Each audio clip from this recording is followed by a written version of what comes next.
everybody? This is Eve coming to y'all with another episode of Hit the Sled. On this episode right here, we're going to be talking about, of course, the scandal, the sign-stealing scandal with my Michigan Wolverines, and also the big win that came this past Saturday with Michigan over Penn State. But before we get started, hey, follow me on Hit the Sled. I currently got a YouTube channel. Follow me, Hit the Sled. When you go, subscribe. Don't just watch the videos, but subscribe as well. Hit the like button and also leave a comment or two. Let me know how I'm doing and let me know how you would think, whatever you think of the videos and of that nature. So definitely reach out, Hit the Sled, follow me. But I'm not only on YouTube, I'm also on Twitter, I'm also on Instagram, and I'm also on Facebook. So, hey, got a lot more things I'm working on down the line. But for this episode, follow me, Hit the Sled. We coming. We got a lot of things coming up, man. But that being said, I got to start off this week reaction to Week 11 of college football. And I got to start off with my Michigan Wolverines. We went to Penn State this past Saturday, got the win 24-15 over the Nittany Lions. Before we get into the game, if you don't know, it's a lot of stuff that went on before the game even kicked off on Saturday. Before the game, if you didn't know, unfortunately my coach, Jim Harbaugh, was suspended by the Big Ten on Friday. The Big Ten did how the Big Ten handled this suspension, in my opinion, was totally unprofessional. The way they went about it, it was so bad. The media knew about the suspension before the team even knew about the suspension. The team found out about the suspension while they were on the plane, while they're on the flight on the way from Michigan, Ann Arbor to Penn State. Jim wasn't told about it until they landed. The Big Ten basically were saying that they're suspending Jim Harbaugh because they're saying their allegation is that there was an in-person scouting process that was going on for multiple years, which resulted in an unfair competitive advantage. Now, in that same press release, they're saying that they don't have any evidence as to whether or not Jim actually knew about the scheme. However, they're saying that he should be suspended because it went on for the last couple years. In my opinion, you gotta let the investigation play out. You can't just suspend somebody based on allegations, based on hearsay, based on stuff you just saw, or some evidence that was collected by the NCAA that was forwarded over to you. They haven't verified that information. They don't know how accurate that information is, and you're suspending them because there was complaints from football coaches and also athletic directors from other universities in the Big Ten. The new commissioner of the Big Ten, he decided that he had to act. He decided that he needed to act in the suspend Jim, and this is turned into an ongoing mess. Michigan, because of the suspension, Michigan in turn filed an injunction to a Michigan court to try to stop the suspension. Unfortunately, the suspension wasn't able to be stopped. A hearing has been scheduled for next Friday at Friday morning, at which point both sides will be heard, and at that time a decision will be made as to whether or not the Big Ten will rightfully, they had the right to suspend Jim based on that actual evidence or whatever they had. Because of this suspension, the school now is thinking about leaving the Big Ten in regard to playing football. Michigan is a stalwart of the Big Ten. They're an original member of the Big Ten. But they feel aggrieved by the process of what went on in the Big Ten suspension of Jim Harbaugh. Currently, right now, the Big Ten is standing by it. They just feel they're saying that Michigan cheated and they should be suspended without a due process. Michigan is stating that we should have due process. Michigan feels wrong. They want a due process. They're acknowledging that something might have happened, but they're saying that they want due process as to whether or not Jim Harbaugh was involved in this particular scandal as far as the sign stealing.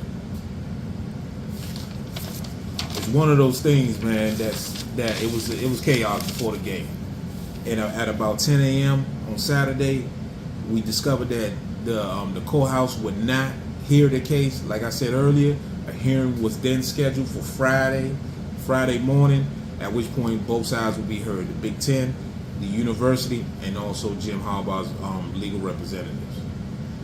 It was a chaos for those kids, but luckily for the players, they had went through first 3 games earlier this season with not having Jim be their head coach. Jim served a 3-game suspension earlier this season, where he was suspended because of an ongoing NCAA investigation regarding buying recruits cheeseburgers during COVID, when they weren't supposed to be meeting with face-to-face, in-person meetings with recruits. So it was one of those things where it's a lot going on. But as we move forward to the game, before we move forward to the game, I should say, hopefully the suspension is thrown out and Jim can get back to the sideline. This coming Saturday, they play Maryland here at the University of Maryland at College Park. It's going to be a whirlwind to see whether or not Jim will be on the sideline. If he's not on the sideline, then the assistant coach, the OC, the offensive coordinator, offensive line coach, Sharon Moore, he's going to be serving as the head coach again.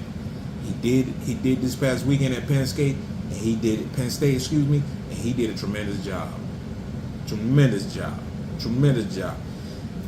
He was the one calling plays, man.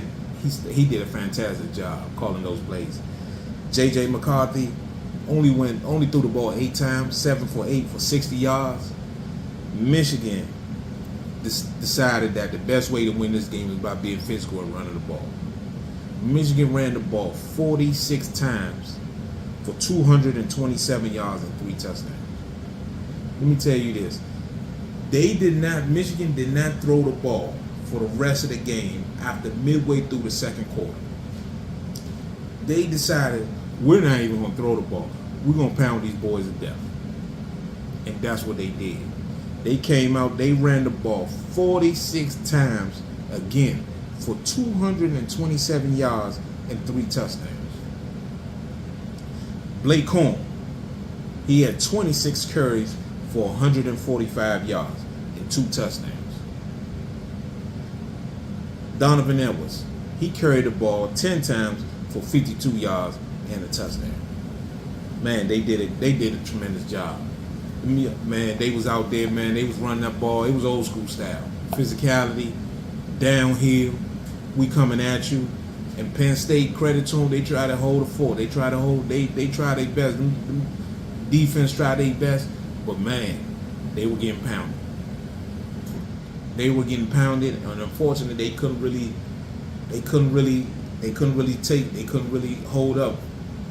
They couldn't hold up. Towards the end, they wore down, and Michigan Blake Corum broke the long one for like 25 yards for a touchdown, and man, they wore them down.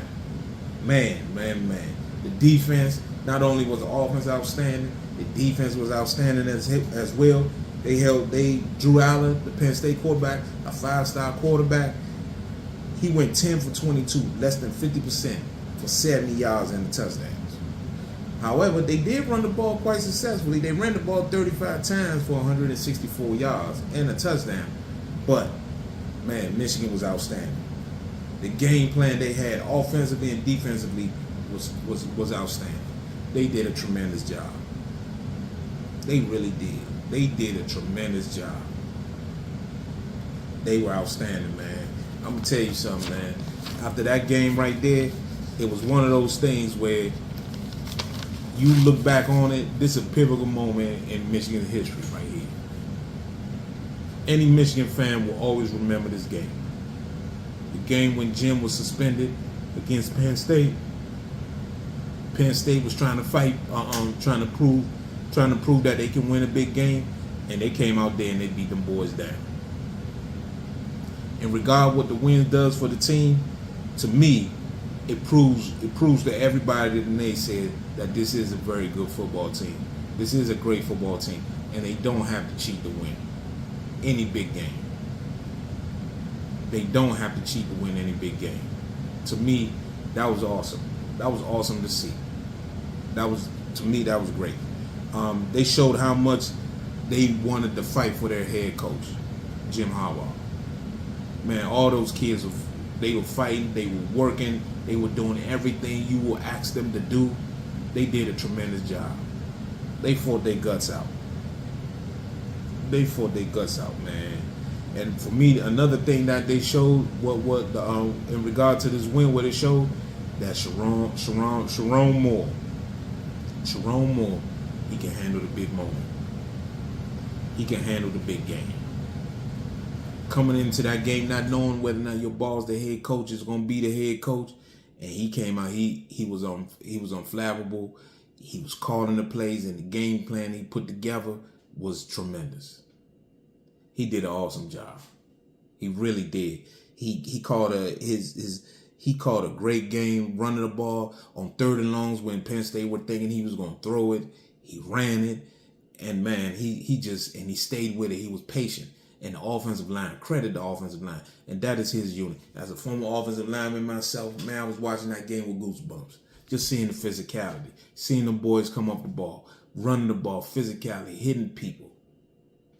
Just hitting people. Who gonna win? Being more physical. Sure enough, it was Michigan. Michigan was physical, man. I was glad to see. Man, I was so happy to see that. I was so happy to see it. Old school style. We ain't throwing it 46 times. We're gonna run the ball 46 times. That's what we're gonna do. We're gonna see if you ready for this. We're gonna see. And they did it.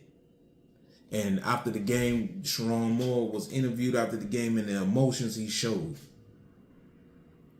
Crying, talking about Jim, talking about the opportunity Jim gave him, the school, the university president, the AD Ward Manual, the students, the players, the staff.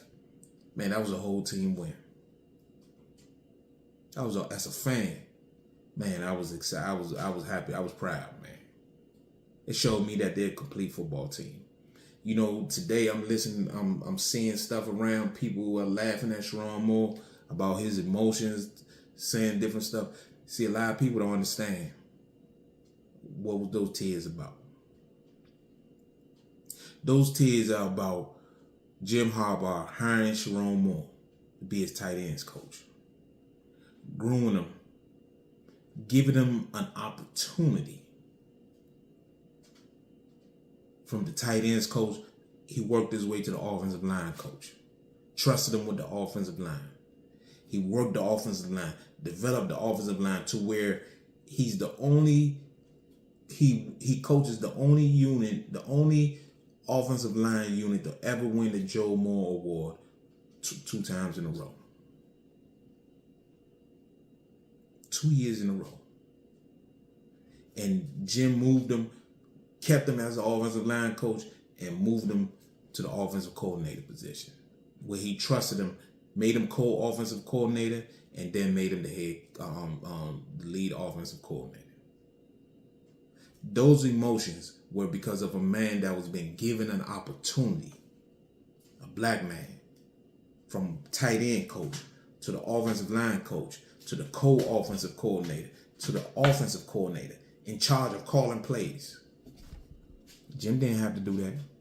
Jim gave that man an opportunity, groomed him to be a head coach. Sharon Moore is going to be able now to choose whatever job he wants. If he wants to stay at Michigan, he can. If he wants to go somewhere and run his own program, he can. Those were the tears that he was pouring out. That was pouring out. That's what a lot of people don't understand. Jim didn't have to do that, but Jim gave him an opportunity. You gotta understand. A lot of people don't understand this, and this is the thing. I've never met Jim, but from the outside looking in, looking at people's track record. If you want to know something about somebody, couple things. Watch where they spend their money and just look at their track record in places like coaching. See who they develop. Someone like Andy Reid has had multiple people leave his staff and become head coaches. Some have even won a Super Bowl. Andy Reid, always drafting a black quarterback. He gives people an opportunity. Jim has done that his entire career. When he was at Stanford, David Shaw. David Shaw was his offensive coordinator, wide receiver coach, offensive coordinator, calling plays. When he left, he took over as the head coach. He come to Michigan. He gave Josh Gaddis an opportunity. Josh Gaddis was a wide receiver coach. Left Bama, came to Michigan, became the offensive coordinator.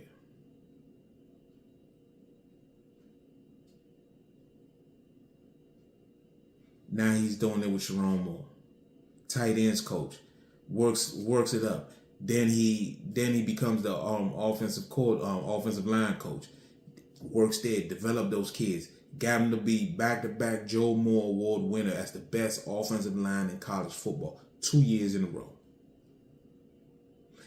Allows him to be the offensive coordinator. Now he's the head coach. That's why you were seeing those emotions. Sharon Moore is going to be a head coach somewhere. He might stay at Michigan, be the assistant head coach, and take over when Jim leaves eventually. Or he go run his own program.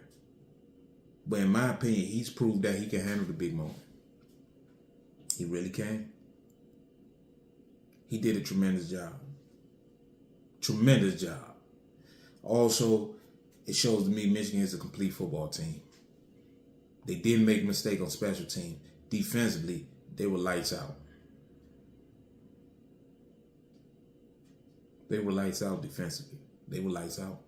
They did a great job. We got to be honest. They did a great job.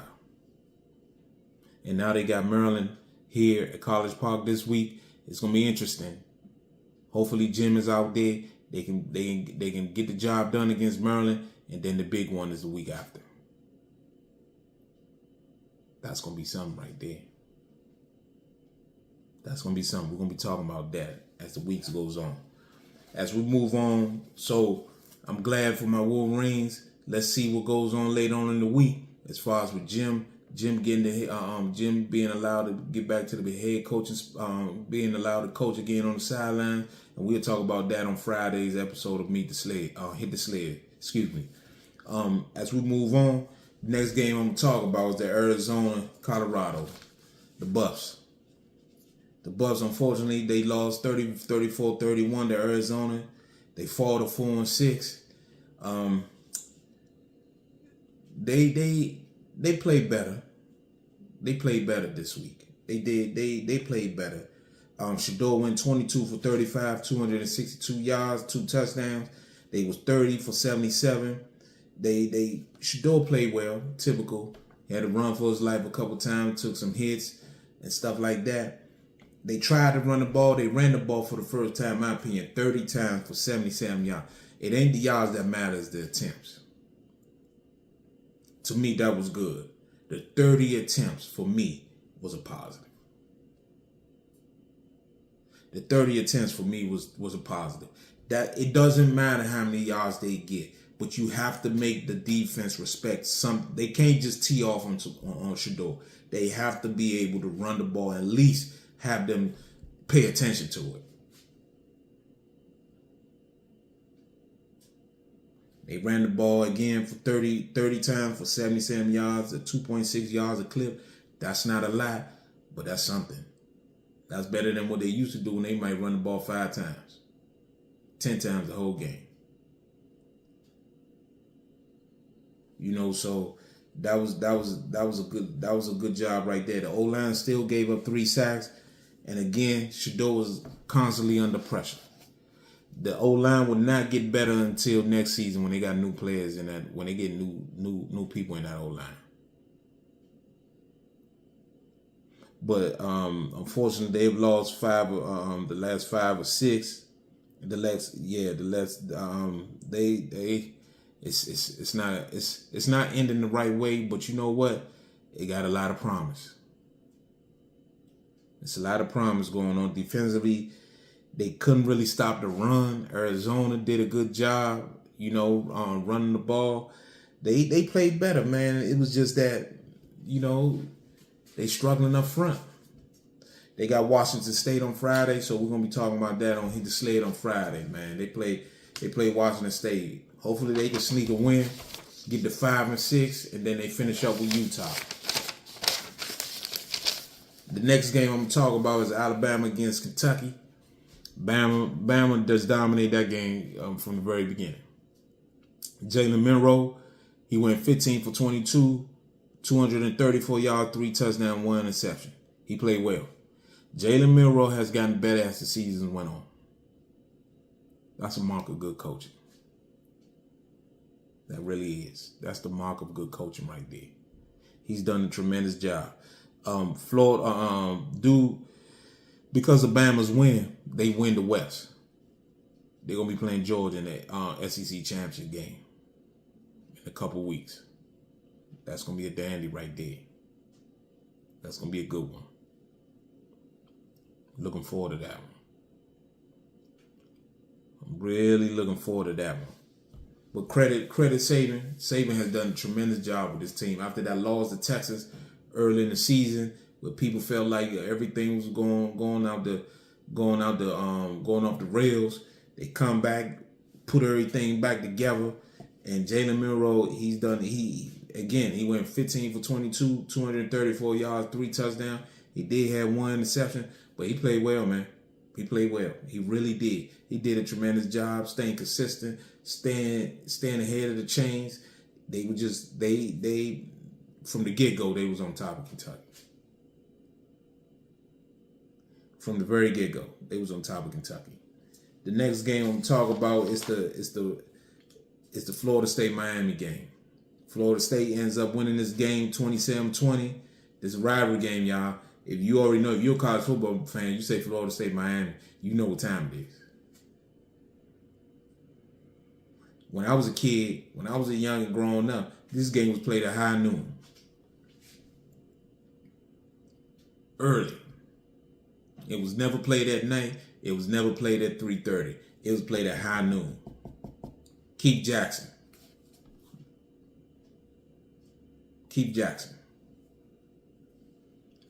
And Miami hung in there. They tried, but Miami's main issue is the quarterback position. Miami don't have a quarterback. They had the freshman out there, Emory Williams. He was 8 for 23, 175 yards. He was trying to hang in there before he got hurt. He tried. He really did. He was battling. They were battling. Miami was battling, trying to hang in there, but FSU was just a better team. Florida State was just a better team. Keon Coleman took a punt back, took a punt 57 yards, and then on the same drive, he caught a touchdown. Let me tell y'all something, man. Keon Coleman can play. He was at Michigan State last year. He gave us problems last year at Michigan State. He gave Michigan all type of problems. He was so vicious that they had to double team him off the line. Keon Coleman can play. In my opinion, he's just as good as Marvin Harrison. I don't see all this Marvin Harrison is all work. Keon Coleman just as good. Keon Coleman can play, y'all. I'm trying to tell y'all something. Keon Coleman can play. So, credit Florida State. Florida State looks like a playoff team. They're going to win the ACC, and I think they're going to be in the playoffs. If they win the ACC, they're going to be in the playoffs. I think they're gonna be in the playoffs. If they win the SEC, they're gonna be in the playoffs. So we'll see. But thank you, y'all, for following me, watching this episode of Hit the Sled. Hey, before we get off, again, I currently got my YouTube channel, Hit the Sled. Follow me there. Subscribe to my YouTube. Subscribe to that channel. And now they don't subscribe, like the videos so that we can get more likes, so that the word can go out there, spread the word around. Hit the Sled. Not only like, but leave a couple comments. Let me know what's going on. I'm all about development. Let me know what's going on with Hit the Sled. Man, I truly appreciate y'all following me, watching my videos. Hit the Sled. We coming. Follow me again. Hit the Sled. But not only am I on YouTube, but also I'm on Twitter, Facebook, Instagram. Follow me. Hit the Sled. I appreciate y'all. Thanks a lot.